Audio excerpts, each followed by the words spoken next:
morning, everyone. Thanks for inviting me. It's a great honor to be here. Since this is an international conference, I can imagine that many of you have to deal with OpenType features quite a lot.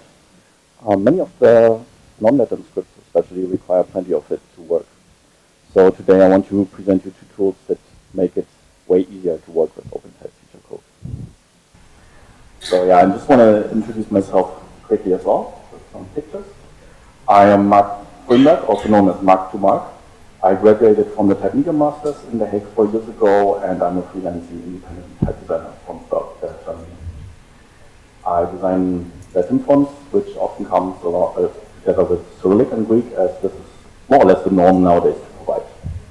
But since a few years, I also work on Asian scripts. I was sucked into this realm by working on this typeface. It's called Pyra Go. That's Pyra Go type. It's an open source font with a huge language support, and it's used by maps, and everyone can download for free. So if you want to have it, get it.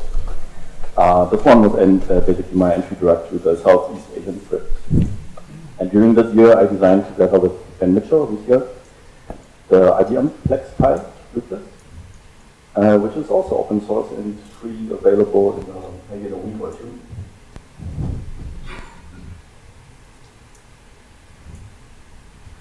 And also my lovely colleague Natalie Rauch, she's sitting next to Ben here, and me, we designed this Myanmar typeface as expected, again with consultation by Ben.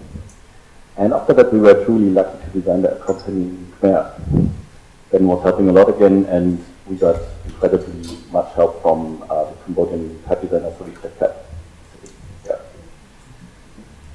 So last but not least, I work a lot with code. I'm keen to automate tedious tasks because I want to make tools that make it easy to grasp the information, all this data that you have to deal with in your everyday workflow. And maybe you know some of my plugins for glyphs. If not, you should get them from the plugin manager. There are a lot of them for free. And just recently I published this variable font preview plugin, which lets you preview your font variation according to the access layers you set up, just right inside of glyphs, so you don't have to export the fonts and test them. Okay, but that's not what we are here for. When working on Asian scripts, I faced a lot of friction in my workflow that I want to get rid of. And so I want to show you two tools that were born out of the urge to make my workflow easier. The first one is the OP Keeper. And to show you the benefits of it, I'll confront you with a problem first. So when you're writing OpenType features, for instance, in Latin, you might have a rather clear idea of what's going on behind such a line. It's easy to imagine what this rule is supposed to do, right? It still applies here, even though it can demand a little bit more imagination. So you as the designer already need to know what your alternate shape of the A looks like. But in non-Latin, it can become pretty messy quite fast. So this is a typical glyph name from the Myanmar script. It's not that too confusing, but perhaps not too self-explaining either. Also, this one is pretty common. It already takes a moment just to read the name, let alone getting your brain wrapped around what the represented character might be behind it. And how about this one? It needs effort to grasp in one go. And we're not even at the end of the flagpole here. This is a standard Myanmar ligature. And you might even see such names. And yeah, the longer the names become, the bigger the question marks in our heads. So those are just some possible alternates of one particular letter in the Myanmar font. And yeah, unfortunately this letter has to react to dozens of different glyph clusters. So those alternates here, they pull in or stretch out their legs in all kinds of funny combinations. And you actually need to be able to control which one is needed in which case. So what would you usually do if you just want to know what is behind this terminological monster? Perhaps you start typing or copy-paste the glyph name into a search field or font editor, and the overview of the candidates will shrink the more precisely you enter the name in question, until you broke it down to the suspected glyph. So now you know how it looks like, but maybe then you realize, oh, that's actually not the one that I was after. So you go back to the code and try with the next glyph. Select the name, copy, paste, and so on. That sounds very painful to me, and especially this was just one glyph you wanted to know. But when your feature code looks like this, there are plenty of names that are hard to understand, no matter how descriptive you call them.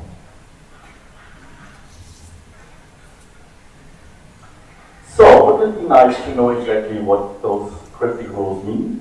Let's break it down to a simple line of feature code as an example. Above the line, I will illustrate what's actually behind the individual letters. So we got na-myanmar. We want to substitute it, followed by all these members of this class by na-myanmar short. So the rule in the feature code written out below and visualized above. That's what we want, right? Just inside of your workflow in your font editor. So it can react in real time to any changes that you make. So, no problemo, here we go. Now it is attached right to your caret in the features panel. Let's see it in action. So you can see each glyph immediately, and it's easy to spot any misfits. And of course, it's not limited to show just one glyph at a time. If you hover over the little glyph cells, you can see a little tooltip showing you the name of this particular glyph. And if you double click on it, it will just open it in a new editor for you. So the tool shows you what you would have to imagine constantly otherwise, all the time when you're just working with the code. You can even see multiple rules at once, and their line break will be indicated. That's it for you. By default, it shows you the entire line, but if you select only one glyph or a class name, it will show you just this particular selection. It can do more. So look here at this glyph name. It's small, but you don't have to read it anyway. Let's say we want to insert more glyphs at this spot, and of course we are too lazy to type them all out, or at least I am, definitely. So we just select the spot and command click to choose it from the glyphs panel, and we just insert the glyphs right in the feature code without any typing. There they are. Pretty easy. So one more last fancy thing with this tool. You can open any TTF or OTF font, and usually glyphs will try to do its best to decompile some of the feature code, but it might look like this, so it's all unreadable production names. Unreadable anyway. That's almost impossible to reverse engineer, so in order to understand what's supposed to happen, there's probably no way to find out. But since the OTP interprets the glyph names, they can be literally anything. So here I opened the typeface Oromia by TTF by Sovichapter. And you can see the rather cryptic decompiled feature code that we've seen a second ago, which is created by glyphs. And what a surprise, it's actually also no big deal at all.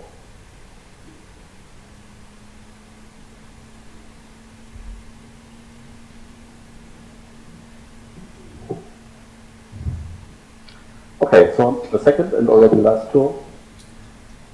To understand its value, let's start again with a problem first. So I chose Thai for illustration here because it's not so complex as maybe like Myanmar or Khmer. So here you see some random Thai letters, and please don't bother with the sequence, doesn't make any sense. In the middle you see a situation which obviously doesn't kerning, but if you wanted to kern those glyphs, you could do that easily with the ordinary kerning procedure. But this situation, you cannot kern the usual way. The mark on top would be ignored in normal kerning. But we want to push the ascending vowel only away when this particular mark is attached to a base glyph. So here you see it with the mark and without the mark. This means that the contextual kerning is necessary. Usually it gets even more important with fold weights, and there are different glyphs with different overhangs demanding different kerning values. As you can see here, note how the shift is different for all those. So instead of doing normal kerning, you need to write a kerning rule, like a feature code, which can look something like this. And this is just one possible context out of many. In fact, there are plenty of combinations that you want to keep under control. So this means a lot of lines of code are required. And teacher's procedure begins. So contextual kerning with numbers almost blindly, as in the code as we just saw, followed by exporting the fonts to prove them in all ways, checking. You judge the results and probably need to go back to the code to adjust all the numbers again. It's basically a trial and error process, nothing else. And then you export the fonts again and proof them once more and adjust the numbers again. So over and over, that's definitely not nice. It can easily happen that your test document becomes incredibly long because you want to see all the possible combinations of your marks in context with the basic. So I was so annoyed by that I've written this tool that I'm going to show now. Let's have a closer look at it. So here we see a visual representation of the kerning context, like the one you've seen before. But now it's repeated for each master of your font, side by side. And up there you see some sliders. For every feature class it finds in your code, a slider will be present. On the other side of each slider, there are labels naming the currently selected member of the class, which will be inserted into the canvas below, wherever that containing class is mentioned. Sounds a bit confusing, but you'll see in a bit. On the left, there is a number representing the displayed feature rule, which is which makes it easy to find the line of code where this displayed line comes from. And there is some optional color coding which helps to distinguish certain specialties a rule can have.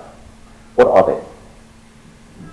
So first, in purple, we see a normal base glyph as it's written in your kerning rule, and marks that are attached to a base via the mark-to-mark feature are shown in green. Actually, if the feature class consists of marks only, the respective slider will also be green, so it's easy for you to find the marks class. And here's another interesting thing. So if you look at this rule here that I've written out there, we see that there are two marks classes in green, followed by a base glyph. So this here is a little problem, not for the font to work, but for the preview, because the question is, where shall the marks attach to? They cannot fly in the air, they need a base glyph. So the current feature preview will simply put a placeholder base for them. And that's why it's colored in gray, so that you know it's not defined as such in this particular rule. What's very useful as well is that you can see the metrics. Here it shows a green box indicating a positive kerning value, and it's definitely good to see the represented rule as well. So here we go. And if you want to see some anchors, they are there, just not seen on the projector. And of course you can see glyph names if you want. So if you move the sliders, the classes mentioned in all your rules will be substituted by the currently selected slider, just like so. So any combination is just the slider move away. So here it is next.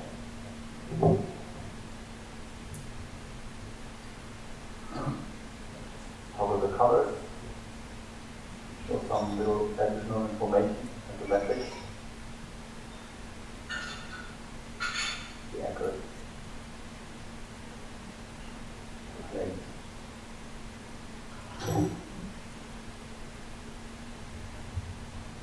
And now basically you just dial in the sliders to all the combinations that you need to see and judge along with the kerning value that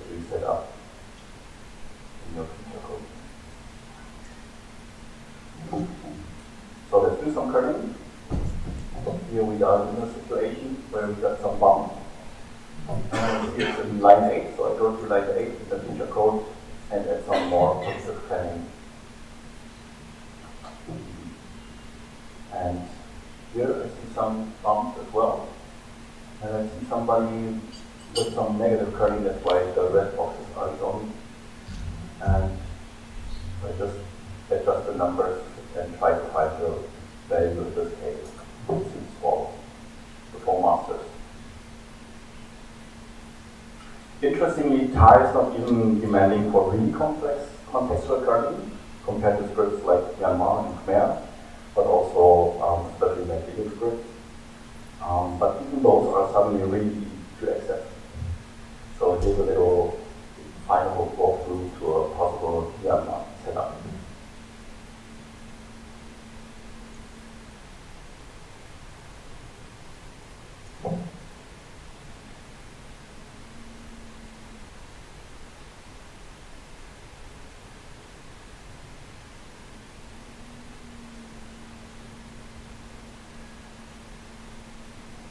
So there again some situations to judge, and then just adjusting the numbers, fix the kerning.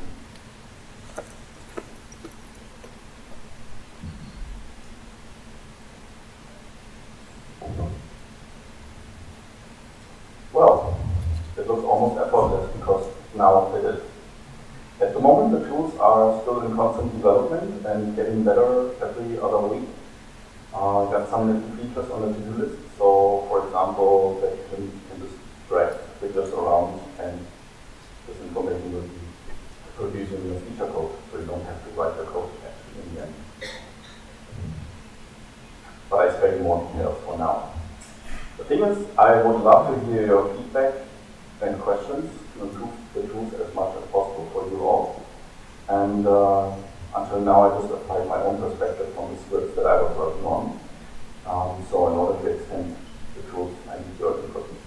If you want, be invited to my casual question and answer workshop on tomorrow during the workshop day. That's it. Follow me on Instagram or find all the other channels on my website and contact me for anything and questions. And you can also go to dbox type to get the previously mentioned hierarchical